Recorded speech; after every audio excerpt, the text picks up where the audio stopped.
Hello friends, today's topic is total internal reflection. See, we already discussed the refraction. What is the phenomena of refraction? उसमें हमने अभी देख लिया था apparent depth, real depth, उसके कुछ न्यूमेरिकल देखे थे और एमसीक्यू सॉल्व किए थे. इसके बाद का ये टॉपिक है टोटल इंटरनल रिफ्लेक्शन. आप ये सोच रहे हैं कि हमने तो रिफ्लेक्शन स्टार्ट कर दिया था, तो फिर ये वापस रिफ्लेक्शन कैसे आ गया? फ्रेंड्स, ये रिफ्लेक्शन का बाद क्या ही टॉपिक, लेकिन इसमें टोटल इंटरनल रिफ्लेक्शन, ये वर्ड्स आपने शायद सुना होगा. Total internal reflection. देखिए, रिफ्लेक्शन और रिफ्रैक्शन दोनों में जो मेजर डिफरेंट है वो क्या है? Reflection is only happen in a one medium. जो वापिस आता है रेज वो वन ही मीडियम में आता है, एक ही मीडियम में रहता है, मीडियम चेंज नहीं होता. लेकिन जब लाइट रेज मीडियम चेंज करता है तब एक मीडियम में से दूसरे मीडियम में पास होता है तो उसकी स्पीड चेंज होती है. That phenomena is known as refraction. Okay, so यहां पे टोटल इंटरनल रिफ्लेक्शन हो रहा है. वो कैसा फिनोमिना वो देख लेते हैं, बाद में उसका यूज किया वो भी हम पता करेंगे. तो फर्स्ट ऑफ ऑल उसके लिए हम ये मीडियम लेते हैं. देखिए, ये डेंसर मीडियम है इनटू, और ये हमारा रेयर मीडियम है. So this is the source of light. Light का कोई सोर्स है. सपोज ये समझ लो कि ये पूरा पानी से भरा हुआ कोई टब है. ओके, और उसके डाउन में ऐसे आपने ऐसा कोई लाइट का सोर्स रख दिया, या ऐसा भी बोल सकते हैं कोई लैंप वगैरह रख दिया. ठीक है, और वहां से लाइट रेज यहां से पास हो रही है. इस तरह से कई सारी लाइट रेज पास हो रही है. तो फर्स्ट लाइट रेज हमने ली जो एकदम परपेंडिकुलर लाइन पास हो रही थी, मतलब जो सरफेस चेंज हो रही है. ये डेंसर मीडियम, ये rare medium. This is the denser medium and this is the rare medium. Okay, तो डेंसर मीडियम में से रेयर मीडियम में जो हमारी लाइट रेज है वो पास हो रही है. तो देखिए, अगर परपेंडिकुलर लाइन लेंगे तो क्या होगा? हमको पता है this is the incident angle I is equal to 0. यहां पे ये सुनो, यहां पे इंसिडेंट एंगल 0 होगा क्योंकि नॉर्मल भी इसी पॉइंट पे रहेगा. So your angle of incident is 0 and angle of reflection is also 0. तो यहां पे जो लाइट रेज है वो डेंसर में से चाहे रियर में जाए या रियर में से डेंसर में आ रही हो, वो अपना जो डायरेक्शन है वो चेंज नहीं करेगी because the incident angle is 0. समझ में आया? तो उसके बाद की कोई रेज लेते, suppose this rays which makes an angle with a normal is something. Normal से कोई एंगल बनाती. हमको पता है जब लाइट रेज डेंसर मीडियम में से रेयर मीडियम में ट्रैवल करेगी तब यस नॉर्मल से थोड़ा सा ज्यादा एंगल बनेगी. Means it's away from the normal. ये सुनो, अब हम जो हमारा इंसिडेंट एंगल है वो इंक्रीज करते हैं. ऐसी कोई लाइट रेज देते हैं तो now incident angle is increase, तो again away from the normal. Okay, अभी भी लाइट रेज का जो इंसिडेंट एंगल है वो हमने इंक्रीज किया तो और अवे फ्रॉम द नॉर्मल. हमको पता है आई से आर बड़ा होता है जब डेंसर मीडियम में से रेयर मीडियम में जाता है. तो अगर आई को आप इंक्रीज करेंगे, इंसिडेंट एंगल को इंक्रीज करेंगे तो रिफ्रैक्टिव इंडेक्स भी बड़ा होगा. इन सब में ये हो रहा है. एक रेज हमको ऐसी मिलती है कि जब इंसिडेंट एंगल, इस इंसिडेंट एंगल पे हम देखते हैं तो क्या होता है, जो रिफ्रैक्टिव लाइट है वो parallel to the surface change हो जाती है. जो हमारा सरफेस चेंज हो रहा है वो सरफेस से पैरेलल हो जाती है. Means here the angle created 90 to the perpendicular और नॉर्मल. हमारा जो नॉर्मल है उससे 90 का एंगल क्रिएट करता है. Means our reflective angle is 90 degree. Here हमारा रिफ्लेक्टिव एंगल जो है वो कितना है? 90 डिग्री. तो ये एंगल ऐसा हो गया कि देखिए, लाइट रेज जनरली कहां जाती थी? एक मीडियम में से दूसरे मीडियम में, तो उसका डायरेक्शन चेंज होता था. यहां पे डायरेक्शन इतना चेंज हो गया कि वो पैरेलल टू द एक्सिस हो गया या parallel to the surface change हो गया. समझ में आया? ये ऐसी फिनोमिना है जो कोई क्रिटिकल फिनोमिना, ये ऐसी फिनोमिना जिसमें थोड़ी सी क्रांति होगी. तो that angle where the reflective light is become a parallel to the axis, वो एंगल को हम कहते हैं क्रिटिकल एंगल और एंगल ऑफ क्रिटिकल. अंडरस्टैंड? अगर उससे बाद अगर कोई एंगल बढ़ेगा तो एक्सपेरिमेंट से यह देखा जाता है, if incident angle is larger than critical angle C, then the reflected light is not transferred in a second medium. They actually reflect back. समझ में आया? फिर से क्या होगा, लाइट रेज तेरे नॉर्मल से अवे, नॉर्मल से अवे, नॉर्मल से away, away from the normal, away from the normal, एक टाइम ऐसा आया कि वो इंसिडेंट एंगल पे वो पैरेलल टू द एक्सिस हो गई, मींस उसका एंगल कितना हो गया 90 डिग्री। अब उसका एंगल उससे बढ़ नहीं सकता, तो क्या हुआ, दैट रिफ्लेक्ट बैक। लेकिन एक्चुअली मीडियम तो चेंज ही नहीं हुआ, this is incident light, this is, तो हम रिफ्लेक्टेड लाइट नहीं बोल सकते। Now this light rays which come back is known as reflection. समझ में आया?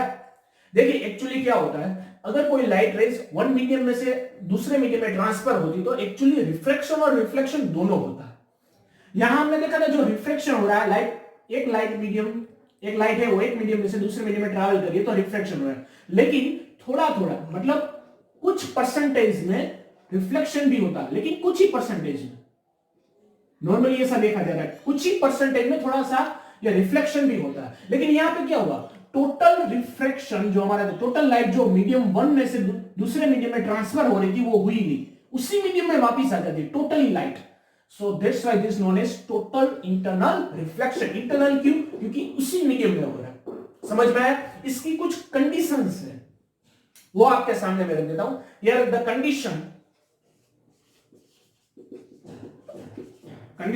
टोटल इंटरनल रिफ्लेक्शन की कुछ कंडीशन है। फर्स्ट कंडीशन ये है, light rays should be pass from denser medium to rare medium. Denser medium में से रेयर मीडियम में ही ट्रैवल करना चाहिए, तभी ये हो सकता है। यह फर्स्ट कंडीशन हो गई। Second condition is the incident angle which should be greater than critical angle। ये दो चीज ऐसी है जो टोटल इंटरनल रिफ्लेक्शन के लिए जरूरी है। ये दो कंडीशन जिस केस में अप्लाई होगी उस केस में टोटल इंटरनल रिफ्लेक्शन होगा। समझ में आया? डेंसर मीडियम में से लाइट रेज किस में ट्रैवल करनी चाहिए, डेंसर टू रेयर मीडियम, और जो एंगल है इंसिडेंट एंगल वो क्रिटिकल एंगल से बड़ा होना चाहिए। तो आपके दिमाग में एक क्वेश्चन आना चाहिए, how to find this critical angle. समझ में आया? तो वो फाइंड करने के लिए हम स्नेल का इक्वेशन यूज करेंगे। स्नेल्स इक्वेशन हमको मालूम है, जब रिफ्रैक्शन होता है तो स्नेल का इक्वेशन हम यूज कर सकते हैं। तो देखिए यहां पे डायग्राम में, यहां पे जो क्रिटिकल एंगल है वो ये है, ये incident angle. Reflected light rays become parallel to the surface change, जहां पे सरफेस चेंज उसके पैरेलल हो जाता है, या जो रिफ्लेक्टिव एंगल है वो 90 डिग्री हो जाता है। तो यहां पे हम कह सकते हैं incident angle is C and reflected angle is nothing but 90 degree. Yes और नो फॉर दिस केस? तो उसी केस पे देखिए ये पॉइंट की बात कर रहे हैं, ये पॉइंट पे हम स्नेल का जो रूल्स है वो अप्लाई करते हैं। तो Snell rules is what, yes हम सबको पता है, sin I upon sin R is equal to into by in1। Yes और no? sin I upon sin R is equal to into by in1, ये हम सबको पता है। लेकिन ध्यान रखिए इसमें जो इंसिडेंट लाइट है वो इनटू मीडियम में, मतलब डेंसर मीडियम में, and the reflected light in a rare medium. तो डेंसर टू रेयर ट्रैवल हो रहा है, तो ये in1 टू ऊपर नीचे हो जाएगा। सो in2 हो जाएगा in1 और in1 हो जाएगा in2। देन ये ख्याल रखना है। देखिए ना इंसिडेंट एंगल इज C, तो यहां पे रख देते हैं sin C। तो sin C क्या होगा, sin C I हो जाएगा C sin C upon sin R। देखिए रिफ्लेक्टेड एंगल 90 डिग्री, तो sin 90, यस और no, sin 90 is equal to in1 upon in2। Then sin 90 कितना होता है, sin 91, yes or no? So we can write sin C is equals to n1 upon n2। समझ में आया? यही formula का इस्तेमाल करके हम क्या फाइंड कर सकते हैं, क्रिटिकल एंगल। तो C को सब्जेक्ट कीजिए, now C should be subject, तो sin सामने जाएगा, तो sin inverse n1 upon n2। और suppose n1 is equals to 1, if जो हमारा रेयर मीडियम है वो रेयर मीडियम सपोज एयर रहा और ये डेंसर मीडियम कुछ N2 है। सो इफ एयर का मीडियम है N1 तो एयर मीडियम का रिफ्रैक्टिव इंडेक्स क्या रहता है 1, सो N1 इज इक्वल टू 1 और N2 का N2 है तो यहां पे आ जाएगा 1, तो C is equal to sine inverse 1 upon N2। Here N2 is nothing but our denser medium. Friends हमको ये दोनों इक्वेशन को याद रखना है। समटाइम्स क्या रहता है, sometimes your denser medium your rare medium is not in air. अगर एयर मीडियम नहीं है तो हमें वो N1 यूज करना है, अगर एयर मीडियम है तो ये फॉर्मूला यूज कर सकते हैं। ये दोनों फॉर्मूला आपको क्रिटिकल एंगल फाइंड करने के लिए हेल्प करेंगे। समझ में आया? By this helping this two equation we can find the critical angle. और क्रिटिकल एंगल से हमें क्या पता चलेगा, क्रिटिकल एंगल से हमें यह पता चलेगा कि कौन से एंगल से बड़ा इंसिडेंट एंगल होगा तो टोटल इंटरनल रिफ्लेक्शन होगा। अब आपके दिमाग में एक क्वेश्चन आना चाहिए कि ये क्रिटिकल एंगल का यूज कहां पे है, ये टोटल इंटरनल रिफ्लेक्शन हमें क्यों पढ़ना है। देखिए कई सारी ऐसी चीज है जो टोटल इंटरनल रिफ्लेक्शन के बेस पे है। फ्रेंड्स आपको मैं बता देता हूं, सपोज यस डायमंड आपने देखा होगा, अगर डायमंड पे कोई लाइट रेज इंसिडेंट होती है देन डायमंड का जो आपको ब्राइटनेस दिखता है वो ब्राइट दिखता है। डायमंड ऐसा लग रहा है कि उसके अंदर कोई लाइट रेज है वो ट्रैवल कर रही है, ऐसा लग रहा है, आप क्लियरली देख सकते हैं। Why this happen? Because of this total internal reflection. समझ में आया? सेकंड चीज आपको सबको पता है, जो 2-3 ईयर से जो ये जियो का आपने देखा तो जियो की स्पीड सबसे ज्यादा आ रही है, या कोई और भी ऐसे जो केबल कनेक्शन है उसकी स्पीड के हिसाब से अगर कंपैरिजन करें तो ये स्पीड ज्यादा आती है। उसके बारे में आपने सुना होगा ऑप्टिकल फाइबर्स, ऑप्टिकल फाइबर के हिसाब से ये चीजें हो रही है। आपने ये और भी पढ़ा होगा शायद, अभी जो सर्जरी हो रही है, ठीक है, एंडोस्कोपी होती है या वगैरह जो सर्जरीज होती है, उन सर्जरी में अब हम एक कैमरा ले जाते हैं और हमारे जो बॉडी पार्ट है उसके अंदर कैमरा जाता है और वहां से आप सारा सिस्टम अंदर इंटरनली कैसे वर्क करता है वो भी देख सकते हैं। और अब सर्जरी वो चीर फाड़ होके नहीं होती, देखिए 2 या 3 होल करते हैं और उसमें से ट्रैवल करते हैं सॉफ्ट सा वायर पास करके, जो हमारी टोटल हमारा इंटरनल सर्जरी है वो तो इंटरनल सर्जरी वैसे ही हो जाती है। तो उसके अंदर जो वायर का इस्तेमाल करते हैं दैट इज ऑप्टिकल फाइबर। वो ऑप्टिकल फाइबर है वो किस प्रिंसिपल पे काम करता है तो that is your total internal reflection. समझ में आया? तो टोटल इंटरनल रिफ्लेक्शन की ये एप्लीकेशन है, अंडरस्टैंड? सो इसका एग्जांपल अगर हम लेना चाहे तो हमारा एग्जांपल हो जाएगा डायमंड। डायमंड जो ब्लिंक करता है, डायमंड इतना ब्राइट दिखता है because of this total internal reflection. Second है optical fibres, optical fibres, okay, optical fibres भी इसका एग्जांपल है। देखिए शायद डायमंड के बारे में आपने सुना होगा, ऑप्टिकल बारे में कदाच नहीं सुना होगा। तो ऑप्टिकल फाइबर क्या है थोड़ा सा हम देख लेते हैं। What is optical fibre? Basically optical fibre is one kind of wire, एक छोटा सा वायर या एक छोटा सा आप एक देख सकते, थोड़ा सा इंस्ट्रूमेंट भी ऐसा भी देख सकते हैं। इसमें क्या होता है मैं आपको प्रैक्टिकली यहां पे ड्रॉ करके शो करके बता रहा हूं। देखिए ये मैंने लिया है, there is one part of this optical fibre.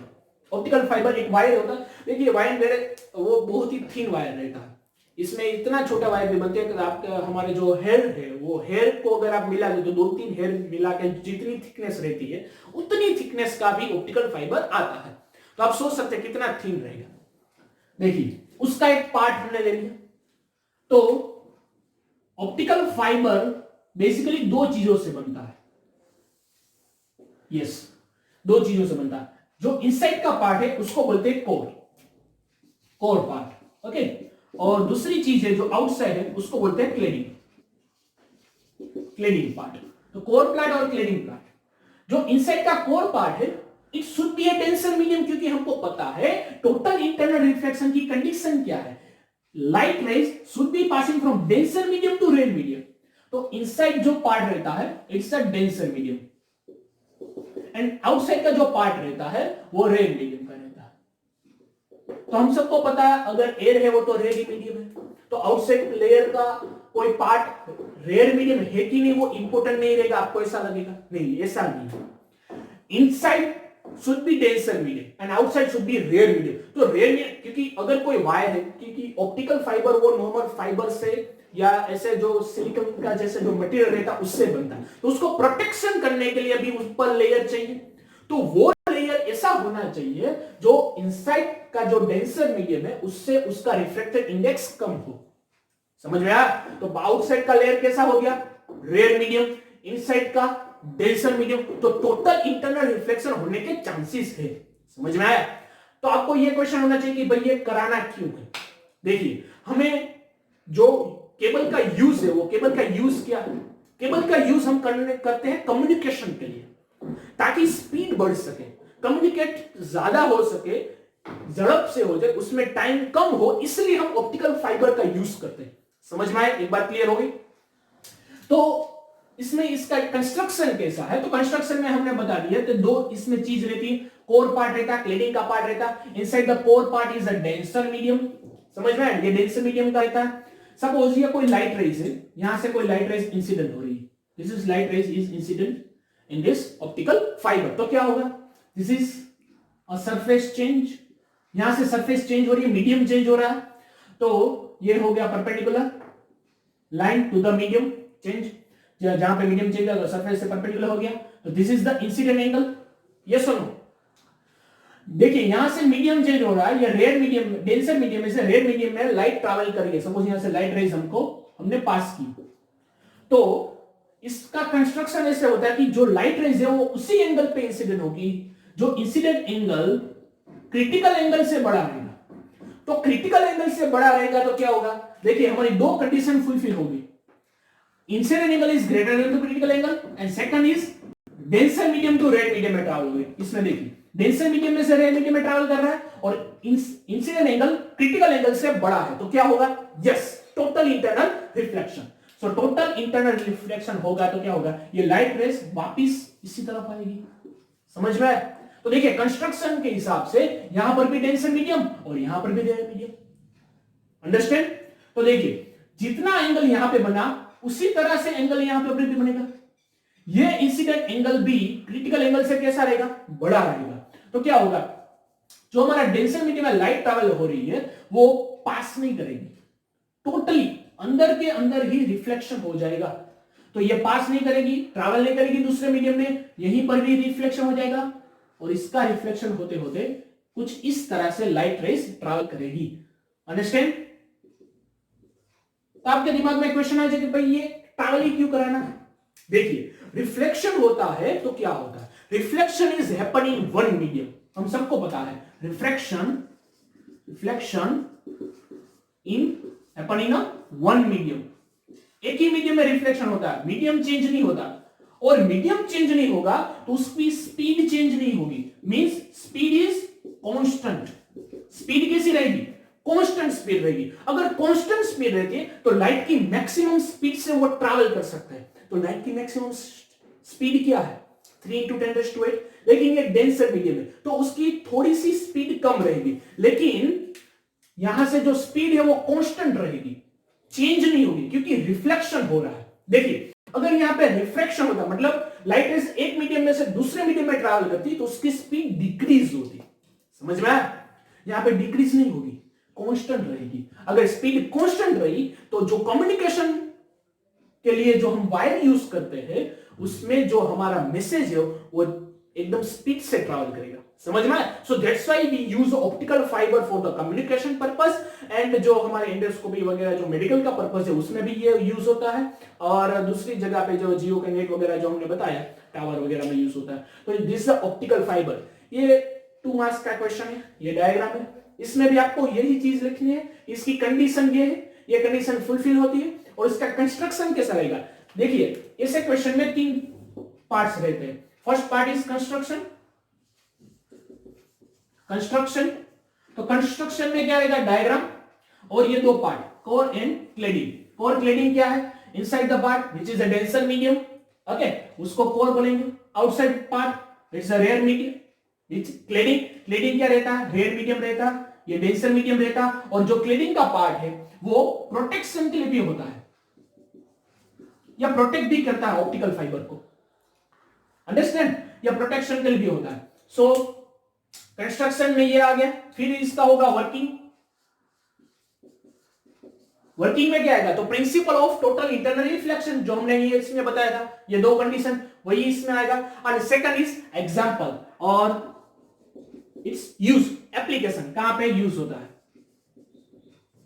उसकी एप्लीकेशन कहां पे है। तो हमने बताया एप्लीकेशन कहां पे है, तो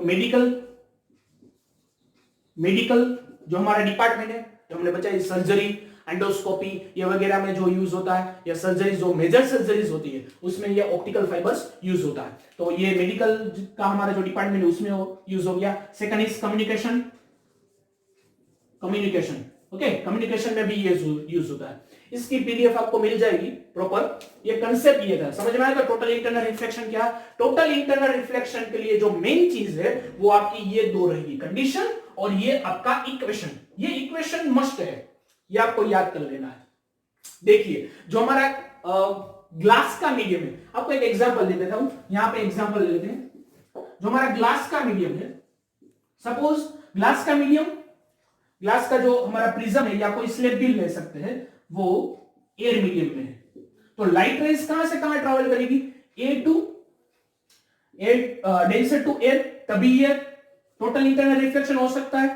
तो ग्लास मीडियम के लिए कितना क्रिटिकल एंगल है वो फाइंड करने के लिए हम ये यूज कर सकते हैं इक्वेशन। तो C is equal to sine inverse 1 upon glass का जो रिफ्लेक्टिंग इंडेक्स है वो क्या रहता है, यस 1.5। समझ में आया। तो ये आप कैलकुलेट करेंगे तो नियर अबाउट आपका 41 48 के नियर अबाउट आता है, ठीक है, 42 48 इतना आता है। तो ये this is the critical angle for the glass. और डायमंड का अगर आपको फाइंड करना है तो साइन इनवर्स 1 अपॉन डायमंड का रिफ्लेक्टिव इंडेक्स जो 2.4 के नियर अबाउट रहता है, ये आप फाइंड करेंगे तो वो बहुत ही कम आएगा। जो रिफ्लेक्टिव इंडेक्स है वो 2.4 है तो बड़ा, अगर रिफ्लेक्टिव इंडेक्स बढ़ता है तो क्रिटिकल एंगल डिक्रीज होता है। तो क्रिटिकल एंगल इसका नियर अबाउट 24 के नियर अबाउट आता है। ओके, तो देखिए अब 24 एंगल तो बहुत ही कम रहता है। मतलब क्रिटिकल एंगल अगर कम रहेगा, मतलब क्रिटिकल एंगल 90 से जितना कम रहता है उतना रिफ्लेक्शन होने के चांसेस, रिफ्लेक्शन होने के, टोटल इंटरनल रिफ्लेक्शन होने के चांसेस ज्यादा है। इसलिए डायमंड में क्या रहता है कि डायमंड में मैक्सिमम रेज, यहां पे देखिए सपोज ऐसा कोई डायमंड है, डायमंड का पीस है, तो इसमें मैक्सिमम रेज जो इंसिडेंट होती है वो टोटल इंटरनली रिफ्लेक्शन होती है। मतलब अंदर ही अंदर ऐसे रिफ्लेक्शन होता है उसमें, अंदर ही अंदर मैक्सिमम लाइट का डायमंड के अंदर ही रिफ्लेक्शन होता है because of the small angle 24 या 23 के नियर एंगल उसका रहता है। Due to this effect diamond like bright, diamond ऐसा ब्राइट दिखता है, ऐसा लगता है कि ऐसे ब्लिंक हो रहा है, ऐसा दिखता है। समझ में आया कि ऐसा क्यों होता है, because of the total internal reflection. समझ में आ गया। तो ये सारा जो पार्ट था वो टोटल इंटरनल रिफ्लेक्शन था।